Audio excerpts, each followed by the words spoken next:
Hi guys, welcome back to crack react interview series. And अभी हम इस series के बिगनर फेज पर हैं, जिसमें हम कुछ टोटल 10 क्वेश्चंस कवर करने वाले हैं। एंड ये क्वेश्चंस जो फ्रेशर्स होते हैं या ऐसे कैंडिडेट जिन्हें 1 से 2 साल का एक्सपीरियंस होता है उनसे ज़रूर पूछे जाते हैं।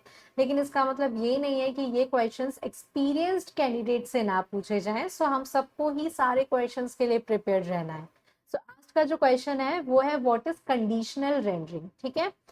जैसे मैंने आपको पहले भी बोला है, पहले वीडियोस में, अभी भी मैं बोल रही हूँ कि अगर आपकी किस्मत अच्छी हुई तो आपसे डायरेक्टली क्वेश्चन पूछा जा सकता है कि भाई what is conditional rendering in React. लेकिन अगर आपकी किस्मत इंटरव्यू के दिन उतनी अच्छी नहीं हुई है, आपका इंटरव्यूअर थोड़ा खड़ूस हुआ, ठीक है, तो आपसे डायरेक्टली क्वेश्चन नहीं पूछेगा, वो आपसे घुमा फिरा के क्वेश्चन पूछेगा। फॉर एग्जाम्पल कि आपको कोई सिचुएशन दे देगा या रिक्वायरमेंट दे देगा कि फॉर एग्जांपल अगर आपके पास कोई प्रोजेक्ट है, उसमें आपको यूज़र जो है वो ऑलरेडी लॉग्ड इन है तो आपको लॉग आउट बटन शो करना है, अगर वो ऑलरेडी लॉग आउट है तो आपको लॉग इन बटन शो करना है। तो आप इसको किस तरीके से इम्प्लीमेंट कर सकते हैं प्रोजेक्ट में। ठीक है, तो वो इस तरीके से घुमा फिरा के सेम क्वेश्चन पूछ सकता है। देखो, क्वेश्चन कैसे भी पूछे उसका जो कॉन्सेप्ट है वो तो सेम ही रहेगा। ठीक है, तो आज हम यही देखने वाले हैं कि कंडीशनल रेंडरिंग का कॉन्सेप्ट क्या होता है और हम इसे किस तरीके से इंटरव्यू में आंसर दे सकते हैं, सो दैट हम सारी चीजें कवर कर लें इस पर्टिकुलर टॉपिक से एंड हम इंटरव्यू क्रैक कर लें। ठीक है, तो सबसे पहली चीज आप डेफिनेशन बता सकते हैं इंटरव्यूअर को कि conditional rendering in React refers to rendering different UI elements based on certain conditions. It can be implemented using JavaScript techniques such as if conditions, if statements, ternary operators, and logical and operator. And उसके बाद simple explanation भी आप दे सकते हैं कि in simple words conditional rendering allow us to control what should appear on the screen depending on some conditions. उसके बाद आपको एग्जांपल देना है। For example, show loading spinner when data is loading, show user dashboard after logging and show error message in if something goes wrong. So basically आपको क्या करना है, सबसे पहले तो डेफिनेशन बतानी है, उसके बाद सबसे अच्छा तरीका होता है कि आप उसका एग्जाम्पल देके इंटरव्यूअर को एक्सप्लेन करें। बेसिकली मैं भी आप लोगों को अभी एक्सप्लेन कर देती हूँ। देखो क्या होता है, रिएक्ट में हमारे पास बहुत ज़्यादा ऐसे यूज केसेस होते हैं जिसमें हमें कंडीशनल रेंडरिंग करनी पड़ती है। लेकिन अभी कंडीशनल रेंडरिंग होता क्या है, कंडीशनल रेंडरिंग एक ऐसी टेक्निक है रिएक्ट में जिसमें हम यूआई में क्या रेंडर करना है वो डिसाइड करते हैं based on certain condition.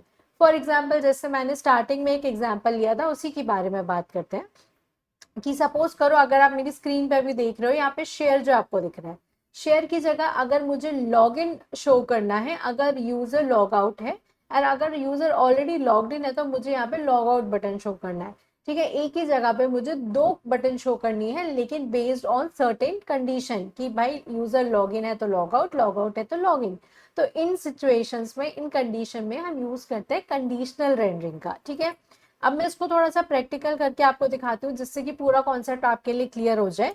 For example, आपके पास जो यूजर है, ठीक है, अभी मैं यहाँ पर ना हार्ड कोड कर देती हूँ। अगर यूजर यहाँ पे ऑलरेडी लॉग इन है, ठीक है, हम क्या करेंगे, यहाँ पे एक डिव दिखाएंगे, एक यूआई में दिखाएंगे कि वेलकम टू द पेज। ठीक है, सो बेसिकली हम क्या करने वाले, इफ एल्स कंडीशन के थ्रू हमारा यूआई दिखाने वाले हैं। लेकिन हमें ये भी पता है कि जेएसएक्स के अंदर हम इफ एल्स स्टेटमेंट्स का यूज नहीं कर सकते, तो हम किस चीज का यूज करते हैं, टर्नरी ऑपरेटर का। एंड टर्नरी ऑपरेटर लिखने के एंड टर्नरी ऑपरेटर हम किस में लिखते हैं, कर्ली ब्रेसेस में। सो अब हम लिखेंगे यहाँ पे अगर लॉग्ड इन है तो हम एक डिव लगा देंगे जिसमें हम बोलेंगे let's say welcome to the page. ठीक है, एंड अगर ये लॉग्ड इन नहीं है यूजर तो हम यहाँ पे बोलेंगे प्लीज लॉग इन। ठीक है, प्लीज लॉग इन, ये मैंने एकदम सिंपल आपको एग्जांपल दिया है। तो अगर अब हम अपने ब्राउजर में चलेंगे, सो अभी देखो हमने, क्योंकि वहां पे जो वेरिएबल है लॉग्ड इन उसको रखा है ट्रू, तो हमें क्या शो हो रहा है, welcome to the page. Now अगर इसी वेरिएबल को यहाँ पर मैं फॉल्स कर दूं, इसको हम अगर फॉल्स कर देते हैं, अगर अब हम चलें अपने ब्राउजर पे तो हमें क्या शो हो रहा है, प्लीज लॉग इन।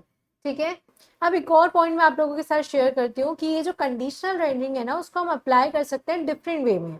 अब ये डिपेंड करता है कि हमारी रिक्वायरमेंट क्या है। फॉर एग्जाम्पल अगर हमें दो टाइप की चीज़ें डिस्प्ले करनी है, अगर ट्रू है तो कुछ और, फॉल्स है तो कुछ और, तो हम टर्नरी ऑपरेटर का यूज़ कर सकते हैं। लेकिन कभी कभी हमारे पास ऐसी रिक्वायरमेंट होती है कि भाई अगर ये कंडीशन ट्रू है तो ही आप यूआई में कुछ पर्टिकुलर चीज़ दिखाओ, अदरवाइज यूआई में कुछ मत दिखाओ। ठीक है, तो हम क्या कर सकते हैं उस कंडीशन में, फॉर एग्जाम्पल उस कंडीशन में हमें टर्नरी ऑपरेटर लिखने की जरूरत नहीं है, और अगर आपको लिखना भी है तो हम क्या कर सकते हैं, सिंपली एल्स में फ्रेगमेंट पास कर सकते हैं। ठीक है, एल्स कंडीशन में हम क्या करेंगे, एक फ्रेगमेंट लगा देंगे। ठीक है, तो ये भी वर्क करेगा। फॉर एग्जाम्पल अभी फॉल्स है तो हमें यूआई में कुछ नहीं दिखेगा, लेकिन इससे बेटर है कि हम अब लॉजिकल एंड ऑपरेटर का यूज कर लें।